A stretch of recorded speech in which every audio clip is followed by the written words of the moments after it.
Ladies and gentlemen, students for liberty, young people, how dare you? How dare you think that you can go out there and change this world? Is that not the height of arrogance of youth? The world is the way it is, they tell us. And it's this youthful arrogance that makes us think that we can go out and change it. In this presentation, I'm going to show you that it is not arrogance to think that you can change the world, but it is actually courage that gives you the power to change the world. And this is backed up by science. A neuroscience perspective on adolescent risk-taking. It's about brain development. There's a part of the brain that develops as you get older, and it's the risk-assessing factor. So us older people, that's why I'm on spreadsheets now instead of going into courts going gung-ho. And it's also why it's often young people who fight in battles. It's young people who feel brave enough to challenge status quo. Youth are the ones who can change the world because they're brave enough to try and take the risks. So my first question or challenge to you is to use it while you have it, because we're all getting older by the minute. The name of this talk is Students Who Shaped History and the Ones That Do Today. I'm going to take you on a little historical tour. We're going to meander through different events in history. We're going to start in 1960s USA with the Greensboro sit-ins. This occurred in the 1960s, in 1960, in Greensboro, at a time when segregation was still a big problem in the South of America. What happened here was 4 African-American black students wanted to sit in a cafe, and at the time it was illegal for you to sit at the main counter. So when the business refused to serve them, they said, no, we're going to sit here. These students were Joseph McNeil, Franklin McCain, Aziel Blair Jr., and David Richmond. This peaceful act of defiance drew national attention across America. And it drew such attention that businesses started to desegregate themselves. But it was the result of these sit-ins, and what it triggered was a cultural movement that really defined that decade of the 60s in America and on into the 70s.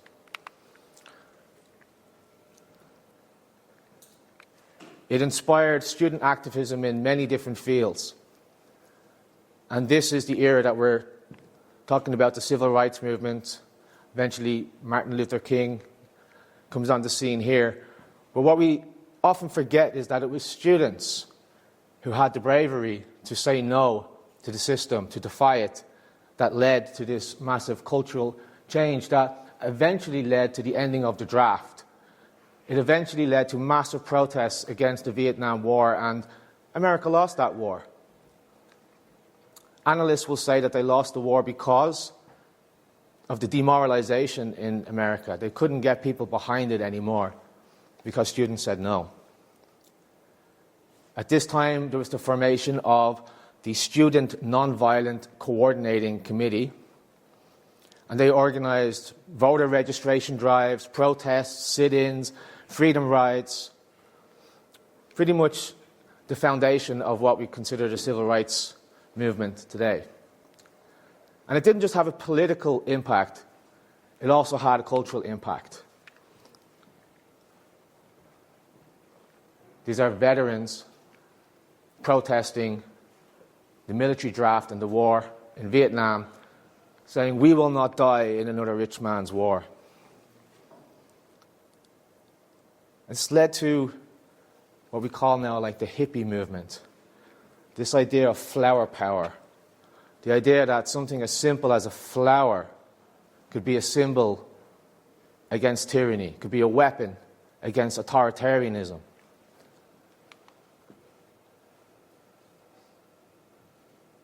I think these are some of the most iconic images for me from this era, because not only does it capture the political struggle that they were facing, it captures the artistic and creative spirit of the young people who wanted to change the world.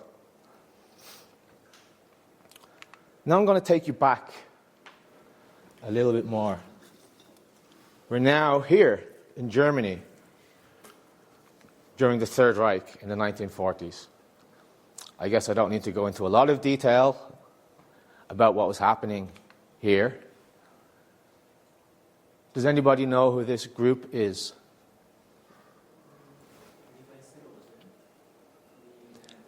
Louder! The White Rose. This was a group of students and one professor who wanted to show their resistance to this tyrannical, evil system that had taken root in Germany. They were a non-violent and intellectual resistance group.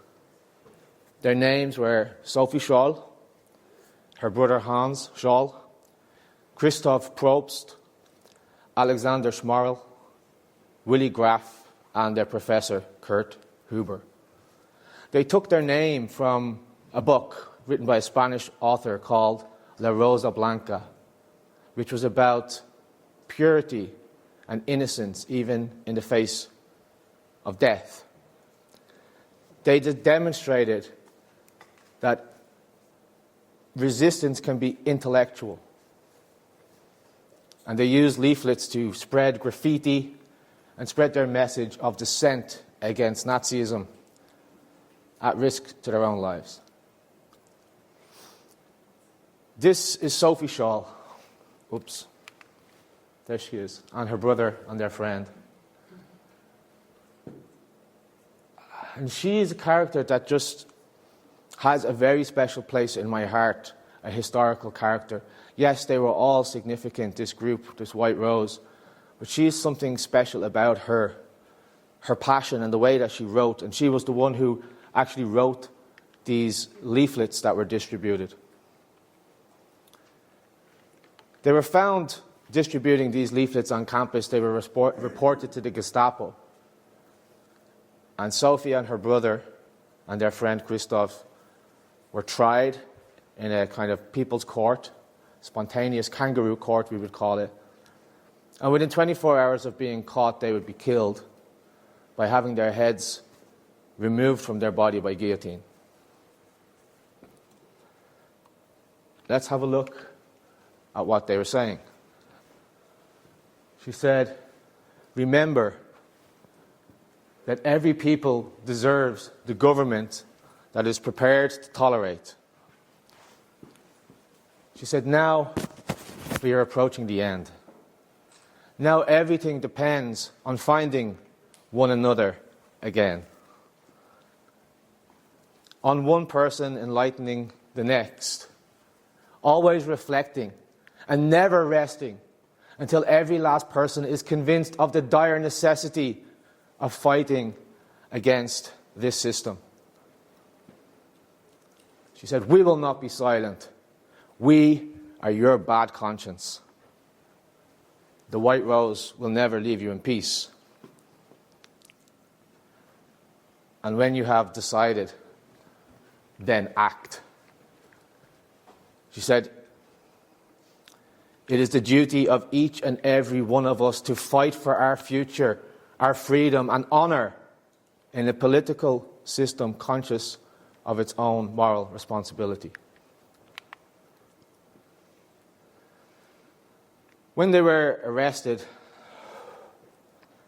first her brother Hans was brought into the court, and he was wearing a prison uniform, but he walked briskly and upright. His face looked like he had been through a long struggle, but it beamed radiantly and looked as though nothing in the circumstances could becloud his spirit. Knowing that he was going to his death, nothing in these circumstances would becloud his spirit. He bent over the barrier to his parents and took his mother's hand and asked his parents to take his greetings to his friends. At the end, he leaned in and whispered one last name, and a tear was seen running down his cheek. He managed to shake hands with his brother as tears were filling his eyes, and the last words that he said, "Stay strong, no compromises." Now you're going to hear a little bit of Sophie's spirit. As she was walking through the door to leave that day, her mother said, "Sophie, I'll never see you walk through this door again." And she said, "Oh, Mother, after all, it's only a few years more of more life that I'll miss." How can we expect righteousness to prevail when there is hardly anyone willing to give himself up individually to a righteous cause? It is such a splendid sunny day, and I have to go. But how many have to die on the battlefield in these days? How many young, promising lives? What does my death matter if by our acts thousands are warned and alerted?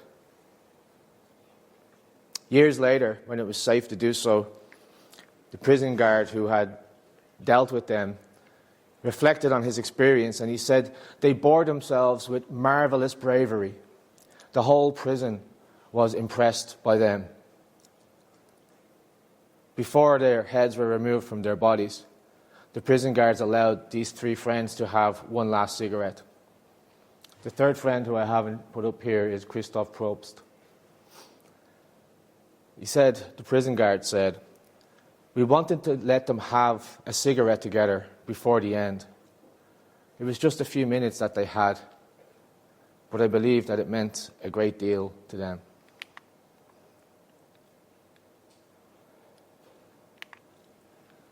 Her name was Sophie Scholl, and she is courage.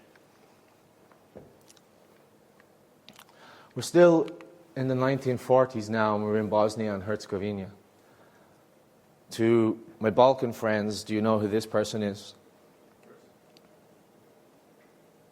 Lepa Radic. Lepa Radic was also fighting against Nazis in her own way. She was a member of the partisans, and when she was captured, they gave her a choice that she could either give up her friends or she was going to be hung. And she said, "I am not a traitor of my people. Those of whom you are asking about will reveal themselves when they have succeeded in wiping all of you evildoers to the last man." Lepa was 17 years of age when she died. She has courage. Now we're going to jump forward a couple of decades, and we're now in Czechoslovakia, 1968. And around this time, they were under communism, as I'm sure you know. There was a leader of the Communist Party, the party boss, Dubček, and he was engaging in a kind of a liberalization of these communist policies. He was allowing for more open media, relaxation of the centralized control, not completely, it was still communist, but he was kind of allowing for this liberalization to happen. And we refer to this period of liberalization in Prague, in Czechoslovakia, as the Prague Spring. It was a period of political liberalization that happened after the Second World War, around 1968. And the arrangement that the Communist Party had was the Warsaw Pact. You can see countries from the Warsaw Pact up here, which was kind of like an agreement that we're going to have each other's back. If our authority is ever threatened, we will all come together and we will suppress that rebellion or that threat to our authority. So, on the night of 20th of August 1968, 200,000 Warsaw Pact troops and 5,000 tanks invaded Czechoslovakia to crush this liberalization, this Prague Spring. It bears mentioning that most of these soldiers were Ukrainian. Czechoslovakians started to protest against this invasion. There were public demonstrations, non-violent actions, but they just were no match for the might of these Soviet tanks. Alexander Dubček would be arrested, and he was later replaced by a new party leader. And now I'd like to introduce you to our next student who changed history. This is Jan Palach, 1948 to 19... He actually died in 1969, so he was like 20 when he died.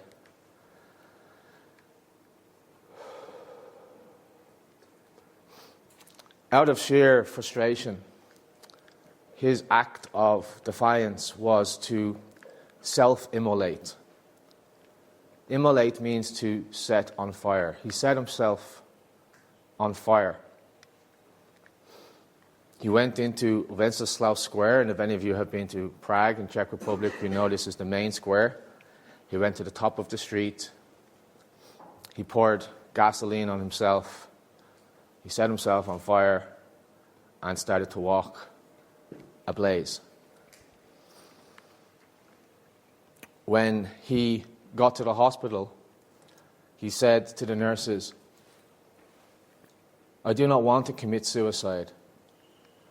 I set myself on fire like the Buddhists do in Vietnam to protest against what is happening here, against the lack of freedom of speech in the press and everything else." He didn't want to die, but out of his sheer frustration and will, he took a drastic act that would eventually take his life on the 19th of January 1969, 3 days later.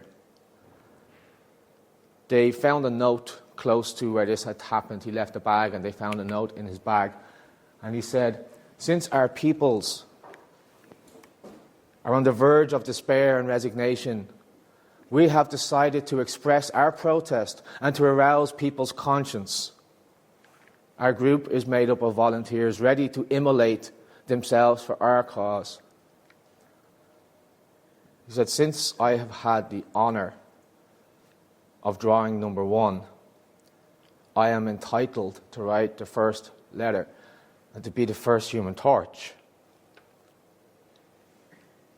He said, "We demand the abolition of censorship. If our demands are not met within 5 days, by 21st of January 1969, and if our people fail to give our demands sufficient support with a general and unlimited strike, a new torch will be lit." As I was researching this further, I learned that there was no group. He was bluffing. There was no group of people. He just did this himself. And he spoke of a group as a way to imply that there would be more of these torches if his demands were not met. 27 torches would be lit after him, and 6 people would die.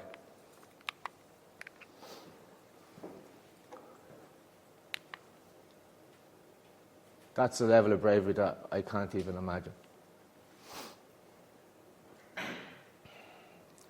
And unfortunately, these brave acts, they did set in motion a kind of a cultural shift, but it wouldn't be for another 20 years to see the resolution of Jan Palach's resistance, his protest in 1989, what we call the Velvet Revolution now. It's called the Velvet Revolution because it was considered one of the most peaceful revolutions, one of the most peaceful exchanges of power. But it would be wrong to think that there were no deaths. There were deaths. There were these students who gave their lives. The first ESFLC that we were talking about last night, LibertyCon, that Jan organized in Czech Republic, the theme was Students We Should Remember. And we honored the memory of these students who were brave enough to give their lives for what they believed in. We're sticking with 1989 for a little while because 1989 is one of the most, I would say, defining years in European history in my lifetime. In my lifetime, yes. I was already 3 in 1989. But these actions that were happening in Prague sent a ripple effect across all of Europe. Up here you have Poland, wasn't led by students, this one, but it was led by trade union movement, Lech Walesa, solidarity movement. Here you have Estonia, and their act of defiance and act of resistance was what we call the singing revolution. They sang to show their dissent and to show their unity and to call for change. And this is one of the, I think, most beautiful things. It's called the Baltic Way. And I'd never heard about this in school. It wasn't until I was in SFL and spoke to people from the Baltics and went to the Baltics that I heard mention about this thing called the Baltic Way. And so it was people from Lithuania, Estonia and Latvia, sort of spontaneously, but out of a kind of a shared desire to show change and to show this communist system that they were united without their help, that they formed a human chain, joining hands, stretching for miles and miles. Here in Germany, we had the fall of the Berlin Wall in the same year. It was an extremely significant year for Europe, but not just for Europe, also for China. You've probably seen that iconic picture of the man standing in front of the tanks. We call him the Tank Man because we actually don't know who he is. This was kind of at the crescendo of a student movement that had, again, spontaneously erupted once.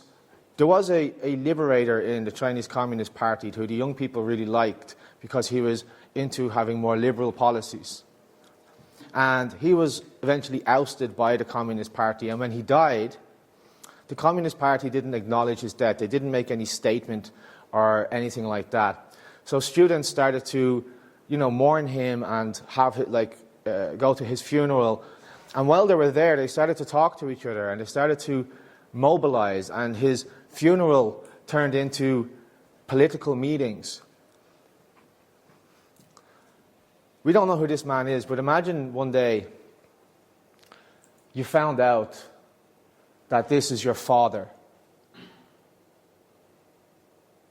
You'd probably be shocked to find out you're Chinese. But how would you feel? How proud would you feel if you found out that that was your dad? And now fast forward into the future. How do you think your child would feel if you were able to tell them, this is something that I've done, or something like this? I hope you never have to climb on a tank. But the message here again is courage, bravery, the bravery of youth, and the determination of youth to build a better future, to demand a better future. Now we're going to fast forward to the modern era, and we're still in China. And I was absolutely amazed when this happened. I was so happy to see China protesting against COVID and the zero COVID policy. To see people in China, this communist country, actually holding signs like liberty or death, the mantra that drove American exceptionalism and the American value for freedom. And they do this, as you know, at absolute great risk to their own safety because everything is monitored, everything is tracked in China. They're very, very, very close to being a technological dictatorship. You could maybe argue that they already are. They have facial recognition. The government knows exactly where everybody is and who they are. And this movement, again, was led by, guess what, students. It was students who had the courage to say no. It was students who had the courage to fight against this system at risk to their own safety, to their own life, and to their own futures. Shortly before this, you remember just before the pandemic kicked off in 2020, there was a massive protest movement in Hong Kong, and it was quite inspiring. When we had a staff retreat with SFL in Miami the same year, we actually went to like an NBA game, and we all had T-shirts that were saying, I think it was Free Hong Kong or I Stand With Hong Kong or something like that. And we went to the NBA game because some of you might remember that the NBA, there was some scandal there, and we thought this was like our radical thing to have T-shirts on at the NBA game. And we stood up and was like, yeah, free Hong Kong, and nobody even looked at us. It kind of fell flat on his face. We weren't facing what they were facing. Doesn't it look amazing? It looks like a rave or a laser light show. Why they're doing this is because of the facial recognition. The government is using technology to control their people.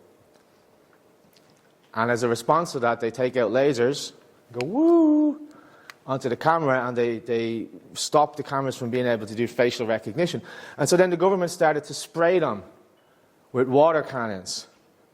And in Hong Kong, the umbrella became the symbol of the resistance in the same way that the white rose was the symbol of the resistance in Germany.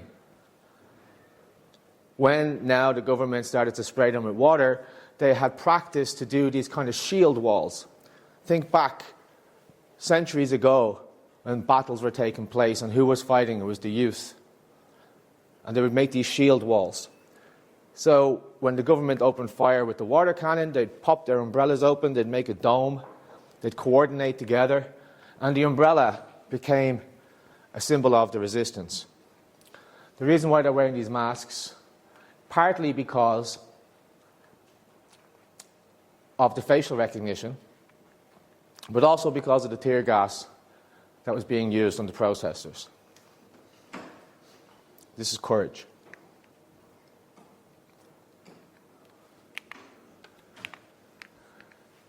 This is Malala Yousafzai.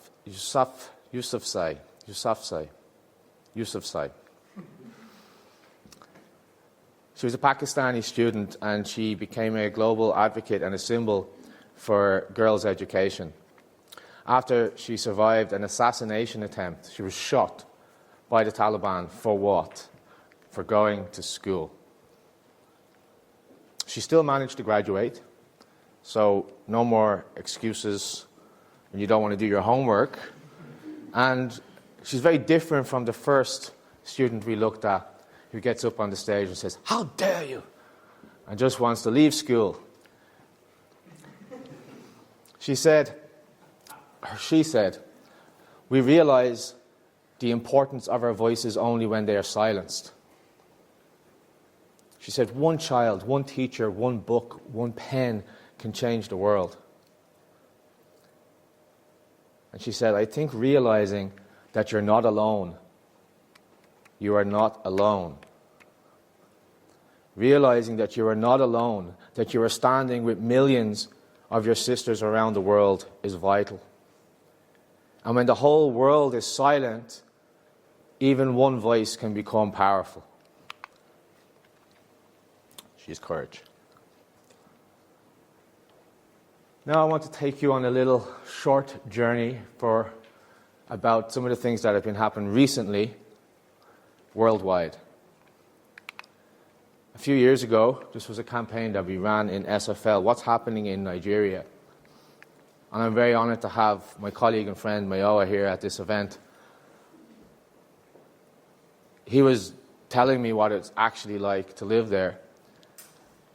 There's extreme police brutality in Nigeria. And I'm not talking the police just beating people up. I'm talking you could get picked up off the street for absolutely no reason, driven out to something of a police station, but it's just basically an empty building.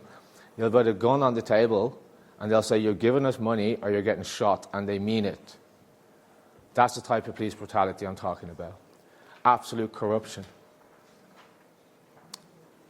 And at the time, SFL started to get active here. SFL has been active in Nigeria for a long time, but we decided to take a stand. Our students were courageous enough to take a stand.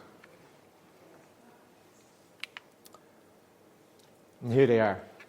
The theme of the protest was something so simple that we all in this room take for granted: freedom and democracy.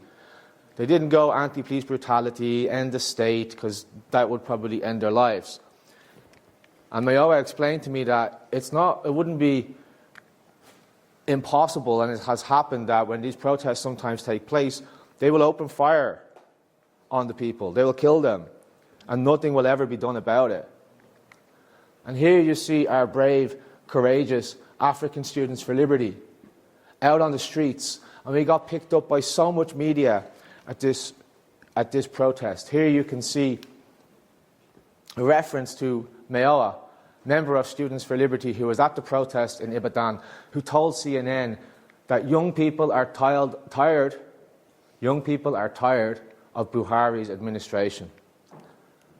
We do not want to live under a tyrannical government that bans Twitter at a whim. We don't want to live in a country where the police brutalizes us. Just because part of the thing that triggered this protest is the government banned Twitter, and it's one of the main means of exchange, especially for young people in Nigeria. And so that act of banning it was seen as a massive attack on free speech, because this is where people were mobilizing. This is where people were discussing about what was happening in the government. This is courage. I want to take you over to our friends in Brazil. This was many years ago. And while it wasn't done officially under the banner of Students for Liberty, it was done by SFL Brazil members. As a campaign against corruption in government, they mobilized millions of young students and Brazilians in general into a massive movement against the government that caused a shift in the regime. I was in Brazil last year. I was supposed to go for 10 days and I ended up staying for 6 weeks. That's how awesome it is. But it's also a very dangerous place. I was a bit naive to that. I didn't see the danger, but every Brazilian I spoke to warned me genuinely that you have to be very careful in this country. You can go to the wrong place at the wrong time, and it's very dangerous. I'm sure you've heard of the favelas. They're safe for the people in the favela, but for outsiders, it's risky. This is my colleague and my friend, Nicholas. And the activism in SFL Brazil, they went into those favelas and began working with the people who lived there. And for the first time in history, they established property rights for people in the favelas. One of the risks for people who live in the favelas is that it's not their land. These were people who were, at one point, living under slavery, and they escaped from this, and they just built their communities wherever they could out of whatever they had. They got weapons, and they protected that from the government. This is the type of work that our friends and students are doing in Brazil. And that's courage.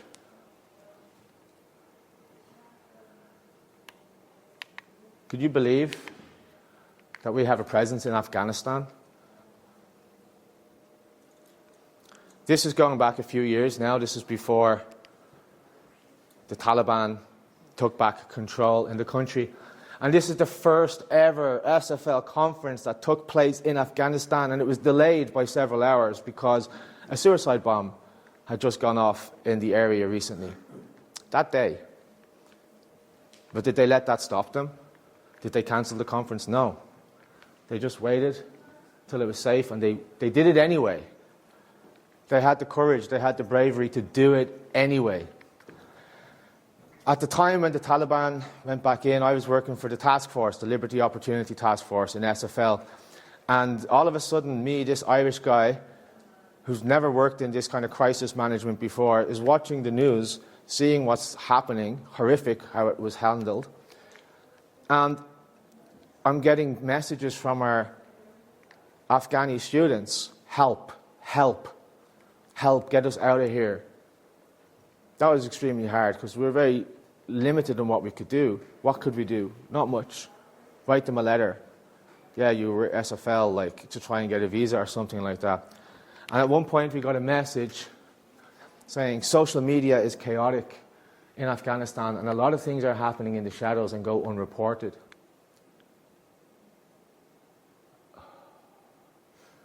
I packed my certificates and tokens of appreciation and told my family to get rid of them. It's heart-wrenching. We had a period of inactivity for about a year in Afghanistan, And we have students there now today who are active and holding events again today.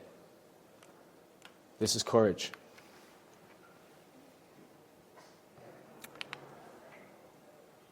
Who knows this hero? Show of hands. This is Piotr. Piotr used to sit in this room just like you guys. I remember I've watched his whole journey in SFL. I interviewed him for the program.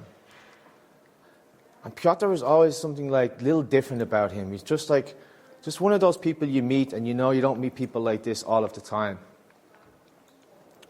He suffered a great personal tragedy in his life during his time at SFL, which I won't go into. But for about a year, he went kind of off the radar as he dealt with that loss. And when he came back, he was stronger than ever, more determined. During the Lukashenko elections, the last presidential elections, he, along with thousands of other students and Belarusians in general, went out to protest this dictatorial regime. And he was arrested. It wasn't the first time Piotr was arrested. But this time he was very badly treated. He and the other inmates, he was put in a room, a small room with about 40 other people. They poured bleach under the door so that the air would be hard to breathe, your eyes would burn. And they beat him.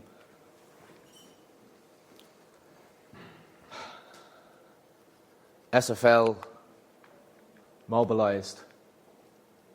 And within, I don't know, a week, maybe two, we had held, I think, 9 protests outside Belarusian embassies in countries all across Europe, including Poland, including Georgia.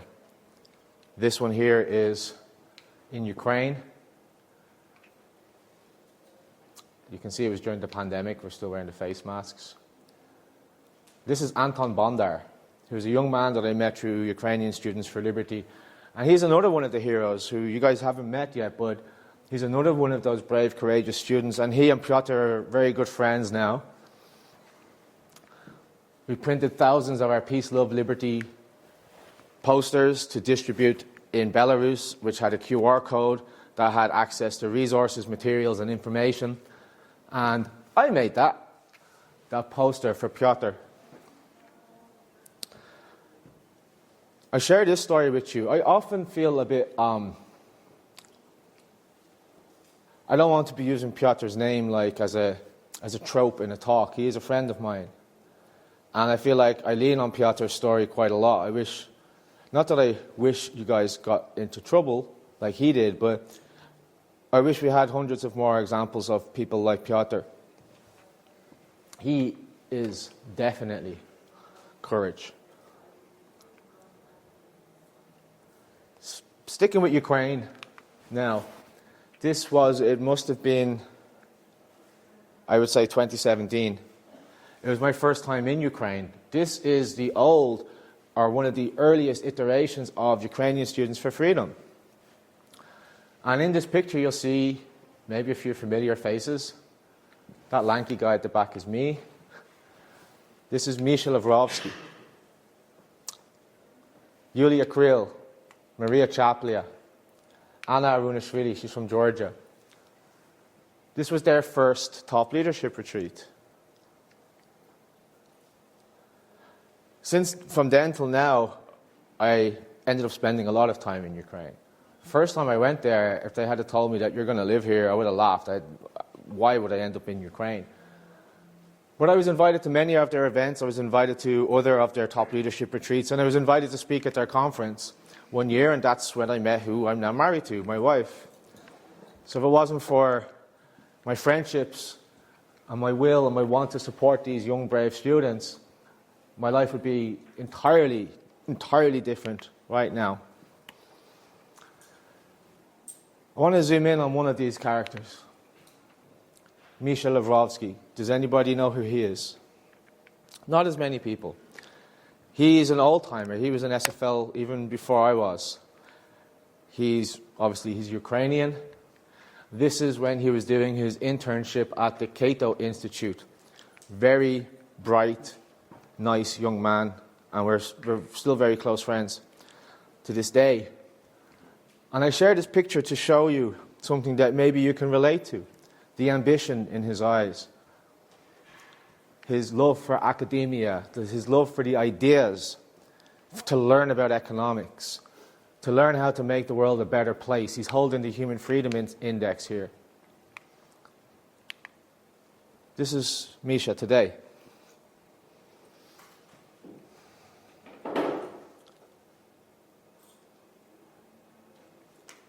It's still strange for me to look at this picture of my friend who was like one of you guys wearing a military uniform like this.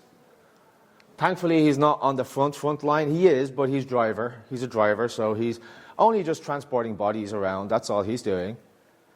But when the war started and we were evacuating, I contacted Misha and said, hey, like, do you need any help to get out? He said, why would I leave? Why would I leave? This is my country. I'm going to stay here and defend my country. He had a good job in Ukraine. He was the chairman of a free market think tank that were giving policy proposals to the government that were being accepted. And he is still doing that, but he's often on the front line. And this is his now lovely wife, who they got married just last week.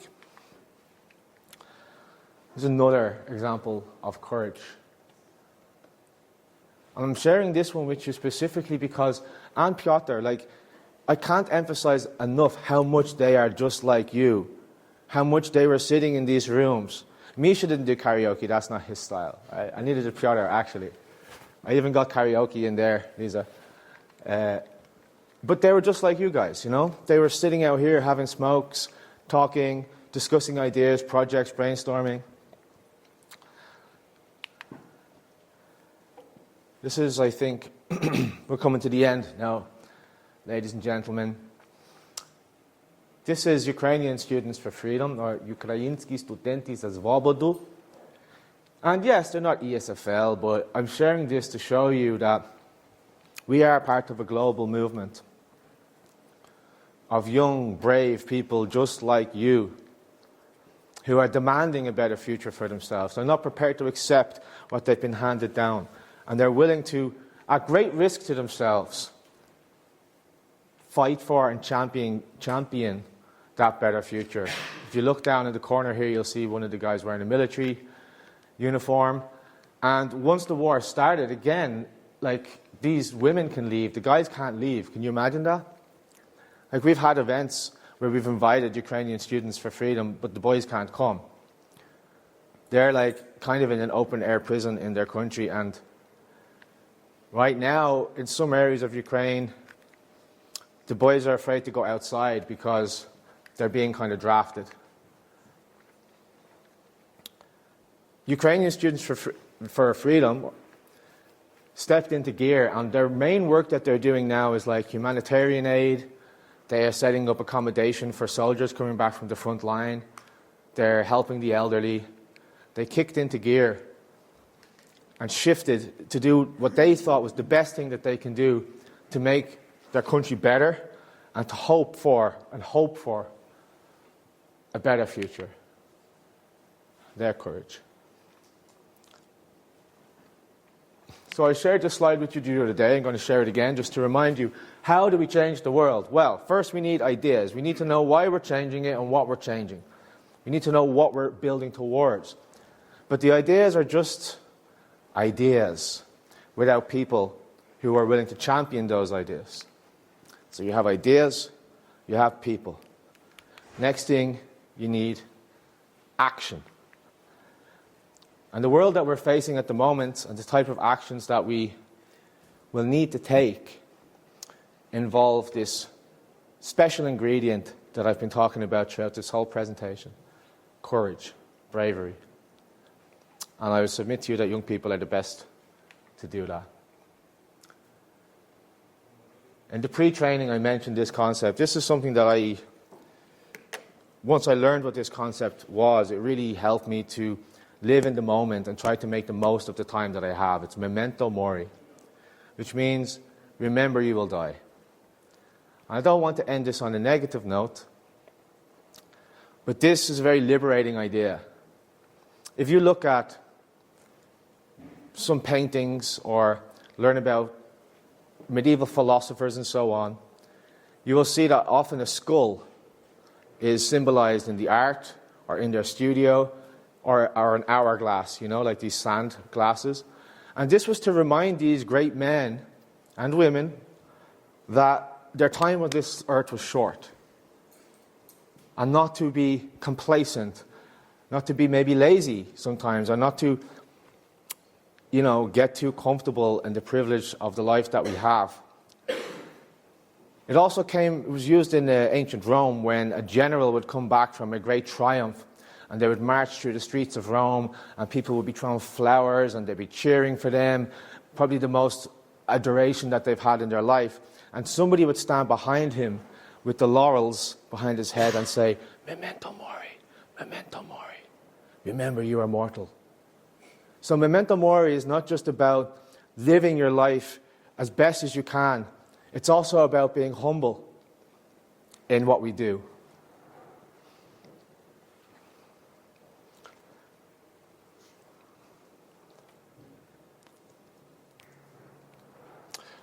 I've said this before at SFL talks like this, that in this vein of memento mori, our time here is so brief that in the scheme of things, it's like a spark, it's a blip, it's done. It's like being shot out of a cannon at 100 miles an hour at a wall that's only 5 feet away from you, and it's only what we do in that 5 feet. That's all that we have. So, my call to you, students for liberty, is to try to make that spark burn as brightly as possible while we're here. And if we can all do that, then that flame is going to get bigger and bigger.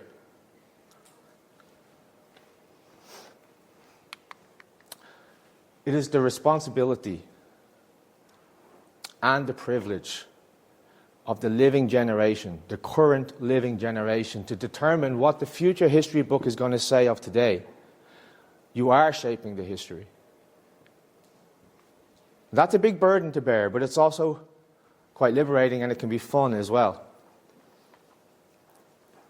Our life is but a brief speck, so why not make it amazing?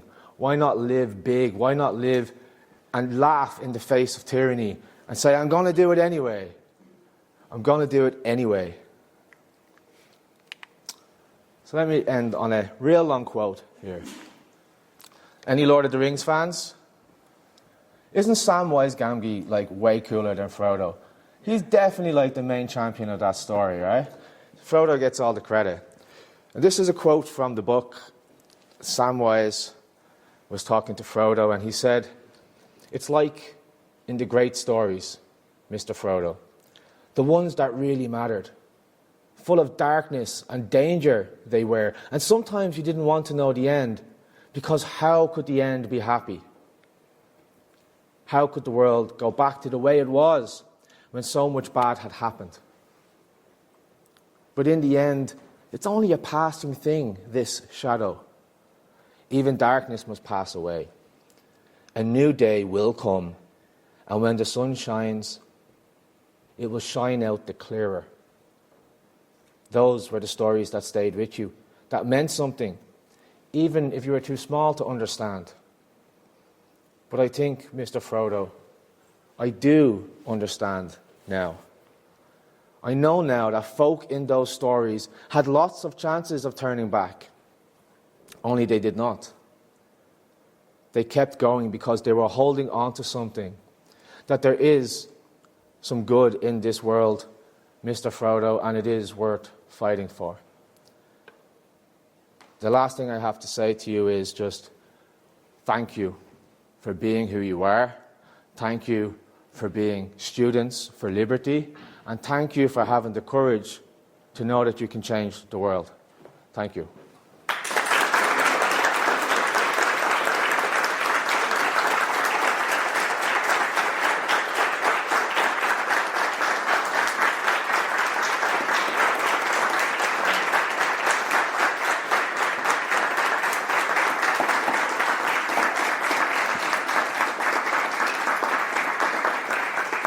Questions?